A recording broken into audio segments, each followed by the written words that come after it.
کا خلائی مشن واپس زمین پر پہنچ گیا۔ پیرو میں ماہرین آثار قدیمہ کی 1000 سال پرانی نئی تہذیب کی دریافت کر لی۔ ان دلچسپ منفرد خبروں پر ایک نظر اس رپورٹ میں۔ ناسا کا سپیس مشن 172 دن کے بعد واپس زمین پر پہنچ گیا۔ سپیس کیپسول ایک امریکی اور 2 روسی خلانوردوں کو لے کر قزاقستان واپس پہنچا۔ سپیس کیپسول نے پیراشوٹ کی مدد سے صبح 7:13 پر زمین پر لینڈ کیا۔ تینوں خلانوردوں کی حالت خطرے سے باہر ہے۔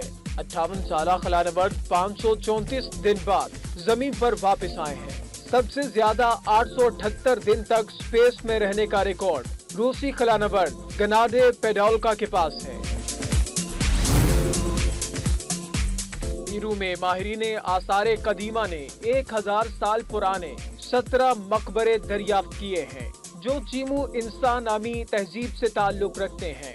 لیما میں کھدائی کے دوران انسانی ہڈیاں برآمد ہوئی ہیں، جبکہ اس وقت کے لوگوں کے ذریعے استعمال رہنے والے برتن، مورتیاں اور دیگر اشیاء بھی نکالی گئی ہیں۔ ماہرین کے مطابق حالیہ دریافت کے ذریعے انہیں چیمو انسا تہذیب کے بارے میں جاننے میں مدد ملے گی۔